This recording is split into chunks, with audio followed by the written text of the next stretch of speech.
medicines you should have in your drug cabinet at home. Welcome back to Care Zone. This is Grace, and today I'll be talking about some drugs you should have in your cabinet at home. And this is important because there are times when you could feel some discomfort and not have the opportunity to rush to the hospital or the pharmacy. So these drugs I will be talking about are over-the-counter medications, and their purpose is not to cure a disease but to provide some relief from discomfort. So you may be experiencing some symptoms and need quick relief. That is the purpose of these drugs. So even if you have these drugs at home, after using them to relieve the symptoms, do not forget to still find out why those symptoms came up.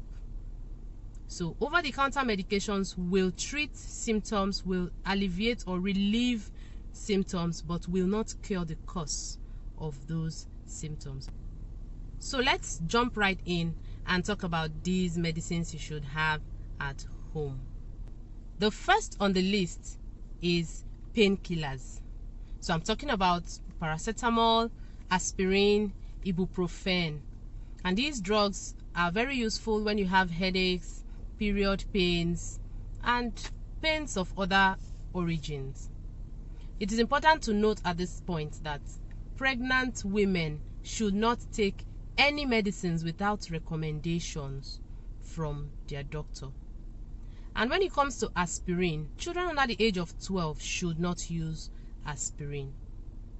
And then for ibuprofen, those who are predisposed to or already are asthmatic should not use ibuprofen.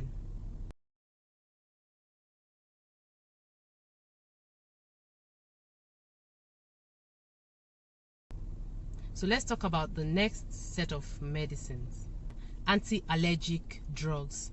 Some of them come in form of tablets, syrups, creams, and they are used to treat insect bites, itching, hay fever, and other allergies.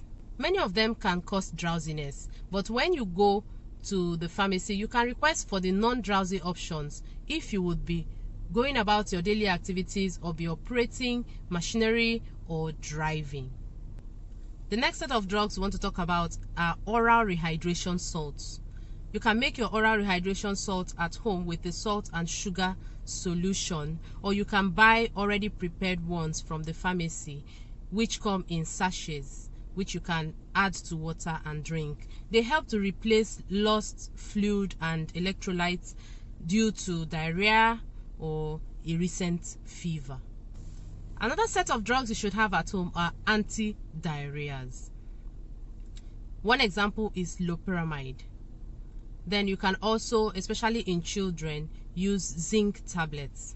Now, these drugs would help to quickly stop the repeated bowel movements, but they will not stop the reason that bowel movement happened. So they will not stop the real cause or the underlying cause of that diarrhea, but they can help to stop it in order to prevent dehydration due to continuous loss of fluid from the body. So even after using the antidiarrheas, it is important to find out why that diarrhea occurred so that that underlying cause will be treated properly.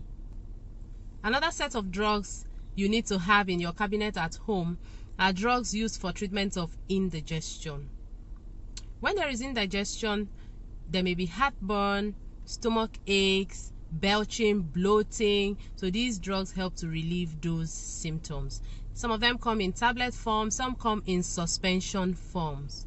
So they help to alleviate those digestive troubles that may come up. And they do this by reducing acidity in the stomach. So they are called antacids. Again, like I mentioned in the case of the other drugs, this acidity or burning in the stomach could be caused by an ulcer. So continuous use of the antacid without finding out or without doing a proper check at the hospital may not be the lasting solution. because some ulcers are caused by bacteria.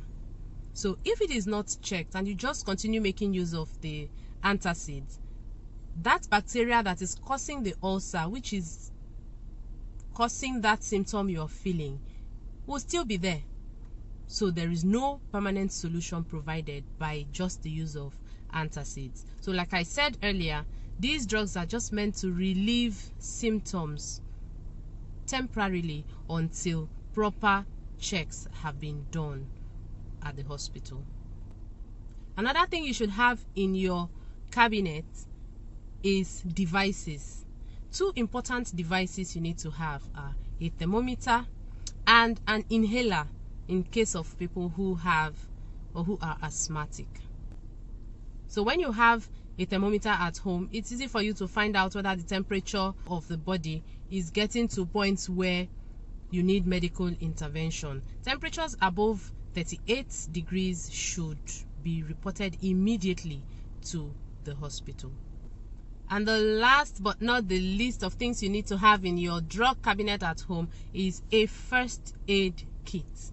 In fact, I have personally enjoyed the advantage of having a first aid kit at home because I have kids who are so active and they play a lot and get themselves wounded. So the first aid kit helps to at least give some first aid to them, dress the wound, clean it up, and make healing easier. Your first aid kit should contain sterile dressing, antiseptic, plaster, scissors, cotton wool, bandage, or gauze. And you can use your first aid kit to treat minor wounds and cuts at home. So I'm going to state again the rules of having your drugs at home. So the rules are: do not abuse any of the drugs. Do not use more than the required or stipulated dosage. Use the drugs as directed and keep them away from your children. Also, when you have drugs at home, keep them in a very cool area, not under a heated cupboard or a place that the temperatures are high, because that can affect the quality of the medicines over time. Ensure that you check expiration dates and continue to declutter as necessary. Do not use expired drugs at home. So till I see you again in my next video, don't forget to subscribe and turn on your notifications so you don't miss any of my videos. I remain Grace, your Care Zone pharmacist. Bye.